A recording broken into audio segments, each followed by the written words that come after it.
प्रकाश गुप्ता जी झांसी से। राधे राधे महाराज जी। महाराज जी, यदि पत्नी भक्तिभाव वाली हो और उसका पुण्य पति को मिलता है या नहीं,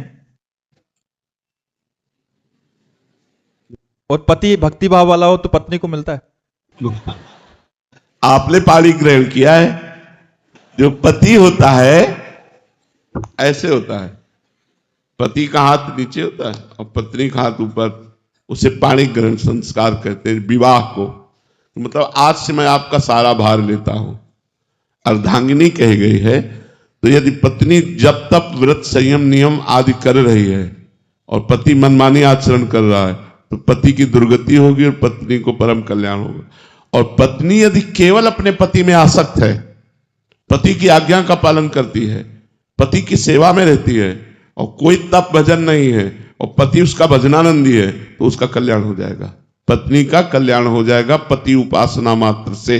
पर पति भगवत भजन करने वाला हो तो पति यदि तीर्थ गया है, पत्नी ने सारी तैयारी कर दी है उनकी, अब वो तीर्थ यात्रा करके आएंगे तो आधा फल पत्नी को अपने आप प्राप्त हो जाएगा। लेकिन पत्नी यदि तीर्थ गई है और पति विषयी है तो कुछ नहीं प्राप्त होने वाला है। पति ऐसे है, ये धर्म शास्त्रों का निर्णय है। पत्नी को ज्यादा फायदा है महाराज जी। तो उसने अपना जीवन दे दिया ना आपको। आप उसके घर जाते हैं क्या? वो आपके घर आती है अपने परिवार को छोड़ करके और अपना पूरा जीवन दे दिया, तन मन प्राण सर्वस्व समर्पित करके आपकी सुख के लिए लग गई, तो आप ही पाणी ग्रहण के सारा भार आपको निर्वाह करना पड़ेगा। इसलिए दोनों में से कोई एक भी अगर लग जाता है अध्यात्म मार्ग में, तो बहुत बार देखा गया है, तो मतलब वो दूसरा जो दूसरे भाव वाला होता है, पति अगर लगा है तो पत्नी भी उस मार्ग पे चलना शुरू कर देती है, पत्नी लगी है तो पति भी, ये बहुत बार देखा गया। हाँ, संघ का तो प्रभाव पड़ता ही है, पर कभी कभी विपरीत भी होते हैं।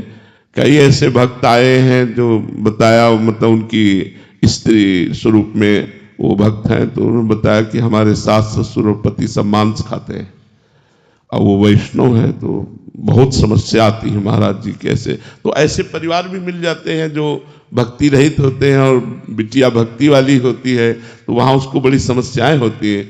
और कई ऐसे पति मिले कि हम तो भक्ति में चलना चाहते पर हमारी पत्नी सहयोग नहीं देती खान पान व्यवहार आदि में, तो बड़े वो कृपा पात्र गृहस्थ है जो पति पत्नी दोनों मिलकर भगवान के मार्ग में चलते हैं, भगवान की आराधना करते हैं। बहुत धन्यवाद का पात्र है वो परिवार जो सब कोई मिलकर भजन करता है, सब कोई कीर्तन आरती पूजा और एक व्यवहार है। और अलग अलग व्यवहार में थोड़ा प्रतिकूलता तो होती है। अब मान लो उसका पति है और वो प्रतिकूल आचरण करने वाला है, तो पत्नी को तो उसके सेवा में रहना है और सारी की सारी भक्ति की प्रतिकूलता उसको मिलेगी। पर धन्यवाद पात्र है कि यदि वो ऐसी प्रतिकूलता में भक्ति कर ले जाए तो भगवान की विशेष कृपा प्राप्त होती है। महाराज जी, जैसे कोई पति अगर गलत व्यवहार करता है, गलत कर्म बन जाते हैं, तो पत्नी को भी उसका कर्म का दंड मिलेगा या मतलब ऐसी विपरीत अगर एक दूसरे का कर्मों का फल नहीं है? नहीं, और ना पत्नी के पाप कर्म करने से पति को दंड मिलेगा।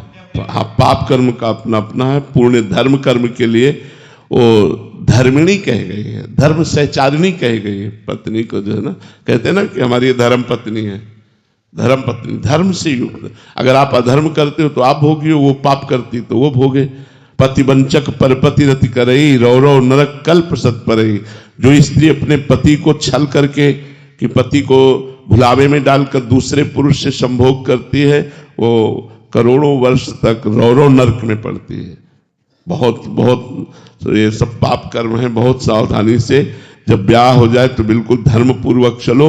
मनुष्य जीवन बहुत थोड़ा है, इससे परम लाभ नाम जप करो, पापाचरण का त्याग करो, कर्मों को भगवान को समर्पित करो और प्रसन्न रहो, स्वस्थ रहो। इसी जन्म में भगवान की कृपा प्राप्त हो, ऐसा लक्ष्य बना लो।